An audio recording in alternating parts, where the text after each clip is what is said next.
கலப்பெண்களுடைய கடைசி கட்டத்துக்கு வந்துடுவோம். நம்ம இது வரைக்கும் ஒன்றினுடைய முப்படி மூலங்கள், ஒன்றினுடைய 4 படி மூலம், அதனுடைய பண்புகளை பாதிக்க வேண்டும். இப்போ நம்ம பார்க்க போகிறது -1னுடைய முப்படி மூலம், 4 படி மூலங்கள்லாம் என்னன்னு பார்க்கலாம். இப்போ பயிற்சி 2.8ல் கேள்வி நம்பர் 10 பார்த்தீங்கன்னாக்கா -1னுடைய 4ஆம் படி மூலம் கண்டுபிடிக்கணும். x is equal to -1 power 1/4. நம்ம ஏற்கனவே சில முக்கியமான துருவ வடிவங்கள் கொடுத்துருக்கோம். சில முக்கியமான துருவ வடிவங்கள்ல -1க்கு நம்ம என்ன கொடுத்துருக்கோம் அப்படின்னு பார்த்தீங்கன்னா cos pi plus I sin pi அப்படின்னு கொடுத்துருக்கோம். cos pi plus I sin pi whole power 1/4.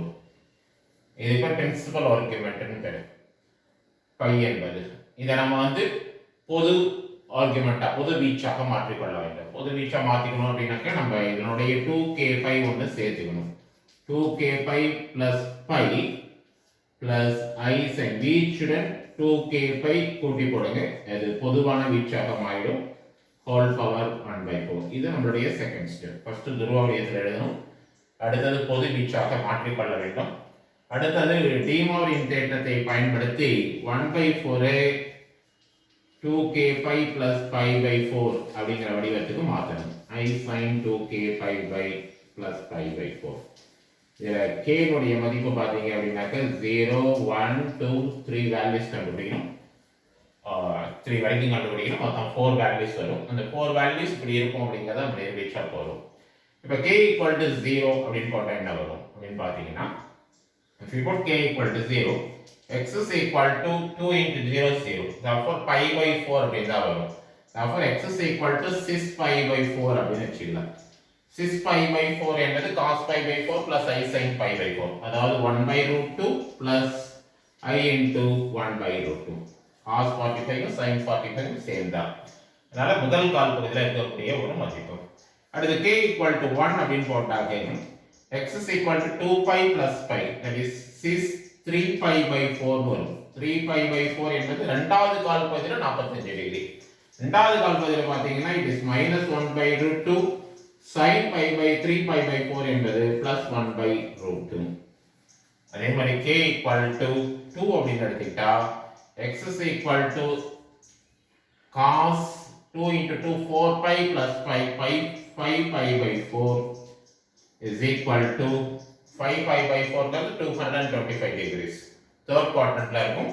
Both cos value and sin value are negative. Therefore it is -1/√2 minus I 1/√2. The last value is k = 3. X is equal to 6. 2 3s are 6pi plus pi 7pi/4, which is equal to, that is lies in the fourth quadrant. Therefore here cos is positive and sin is negative. பார்த்தீங்கன்னா 1/√2 plus I 1/√2 கிடைக்கும்.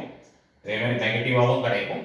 சைனை மாற்றியும் பார்க்கலாம். இந்த 4 விதமான வேல்யூக்கள் நம்மளுக்கு கிடைக்கும். அதில் இது -1 4ஆம் படி மூலத்தை குறிப்பது. அதே 3ஆம் படி மூலம் எப்படி வருதுன்னு பார்க்கலாம். z³ is equal to -27. அதாவது z is equal to -27 power 1/3. It can be split like this: 27 power 1/3 into -1 power 1/3. இது 4 படி மூலத்துக்கு உள்ளது. இங்க நம்ம பார்க்க போறது 3ஆம் படி மூலம் பார்க்க போறோம். 27 அப்படிங்கறது 3/3 மாத்திக்கலாம். -1 அப்படிங்கறத as usual நம்ம துருவ வடிவத்துக்கு முதல்ல மாத்திக்கணும். cos pi plus I sin pi whole power 1/3. Therefore 3 into cos பொது வீச்சாக மாற்றிக்கொள்வோம். 2k plus I sin 2k plus pi whole power 1/3.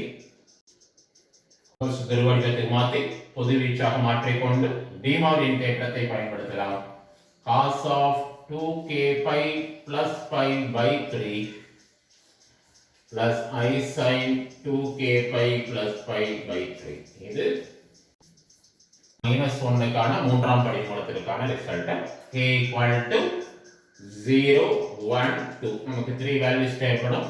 Therefore the 3 values are k = 0 அப்படின்னு போட்டீங்கன்னாக்க z க்கு முதல் வேல்யூ கிடைக்கும். 3 into cos 0 plus pi by 3, that is 6 pi by 3 அப்படின்னு கிடைக்கும்.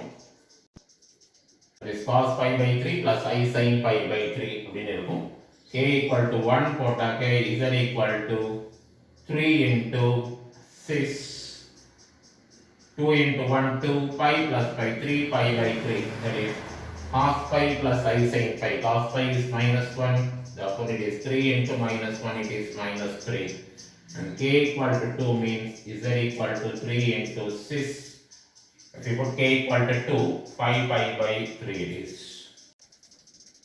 These are all the values for Z cube plus 27 equal to 0. அப்படிங்கிறதுக்கான மேலும் சில கணக்கில் நம்ம பார்க்கலாம்.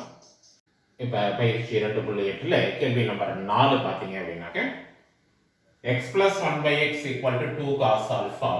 அதே மாதிரி y plus 1 by y is equal to 2 cos beta அப்படின்னு ஒரு ரிசல்ட் கொடுத்துருக்காங்க. இதை பயன்படுத்தி கீழ்கண்ட அந்த 4 விதமான முடிவுகளை நம்ம நிரூபித்து காட்டணும்.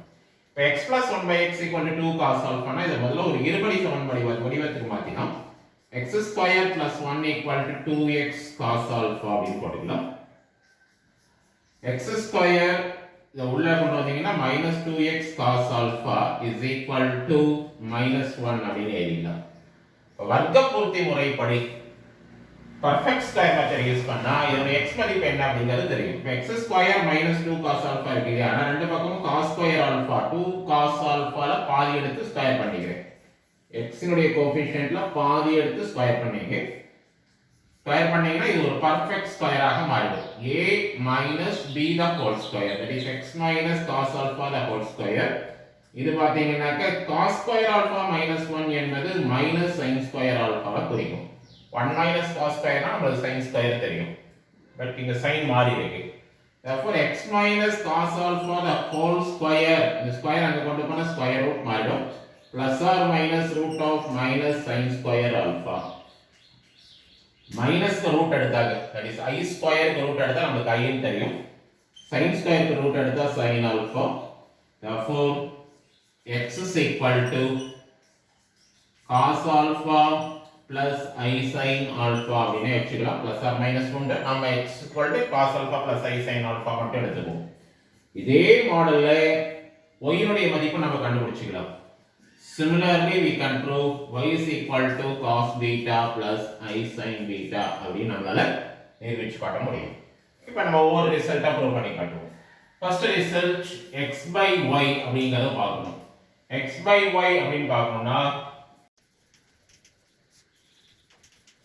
வகுக்கும் போது பீச்களை நம்ம என்ன பண்ணோம், கழித்தல்ல பண்ணோம்.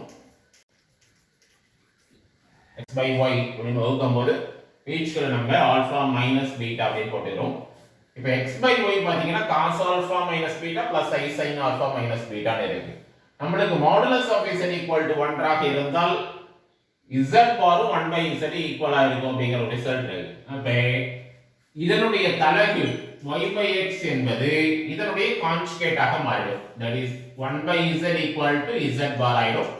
because இதனுடைய modulus value நமக்கு 1ங்கறதால cos square plus sin square 1 இருக்கும். therefore நம்ம என்ன பண்ணிக்கலாம், இதனுடைய கான்ஜுகேட்டா மாத்தி எடுத்துக்கலாம். அடுத்து ஃபர்ஸ்ட் ப்ரூஃப் என்ன அப்படினு பாத்தீங்கன்னா x by y plus y by x. எப்பொழுதுமே நம்பரையும் அதனுடைய இணைக்கலப்பெண்ணையும் கூட்டும்போது நமக்கு 2 times of real part மட்டும் தான் கிடைக்கும், imaginary part நமக்கு கேன்சல் ஆயிடும். அடுத்து இதே நம்ம பெருக்கல செஞ்சா என்ன ஆகும் அப்படினு பார்க்கலாம். பெருக்கல்ல போடும்போது வீச்சுகளை நம்ம கூட்டி போடணும். அப்படின்னாக்க cos இந்த மாதிரி cos வீச்சுகளை கூட்டி போடலாம், ஆல்பா பிளஸ் பீட்டா கூட்டி போடலாம். நான் ஏற்கனவே சொன்ன அதே ஐடியா படி இதனுடைய தலைகீழ் என்பது இதனுடைய இணை கலப்பெண்ணாக இருக்கும். பிளஸ் ஐக்கு பதிலாக மைனஸ் ஐ அப்படின்னு போடலாம். இப்போ நம்ம என்ன பண்ணணும், xyயும் 1 by xyயும் சப்ட்ராக்ட் பண்ணி போகணும். எப்போதுமே நம்பரையும் அதனுடைய இணை கலப்பெண்ணையும் கழிச்சா நமக்கு 2i imaginary part தான் கிடைக்கும். for 2i sin alpha plus beta, sin alpha plus beta தான் நம்மளுடைய imaginary part இங்க. அடுத்து third result பார்க்கலாம். third resultல நம்மளுக்கு x power m by y power n, that is x power m by y power n அப்படிங்கிறது நம்ம யூலரின் சூத்திரத்தை கூட பயன்படுத்திக்கலாம். இங்க xங்கிறது cos alpha plus I sin alpha ன்னு இருக்கு இல்லையா, அதை e power i alpha அப்படின்னு கூட மாத்திக்கலாம். இதை e power I beta whole power n எழுதிக்கலாம். therefore it is e power I m alpha by e power I n beta. எப்போது வகுத்தல இருந்ததுனாக்க நம்ம மேல சப்ட்ராக்ஷன்ல மாத்தி எழுதலாம் like this.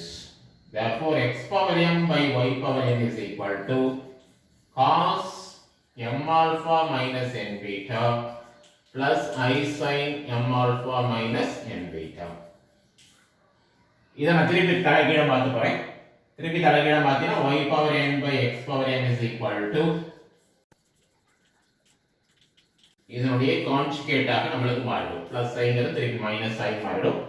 திருப்பி நான் ரெண்டுத்தையும் சப்ட்ராக்ட் பண்ணணும். x power m by y power n minus y power n by x power n equal to subtract பண்ணும்போது நமக்கு திருப்பி 2y into imaginary part கிடைக்கும்.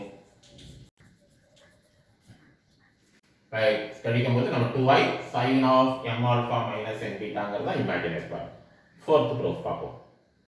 fourth proofல x power m into y power n அப்படின்றது. அப்போ x power m into y power n என்பது e power I alpha whole power m into e power I beta whole power n.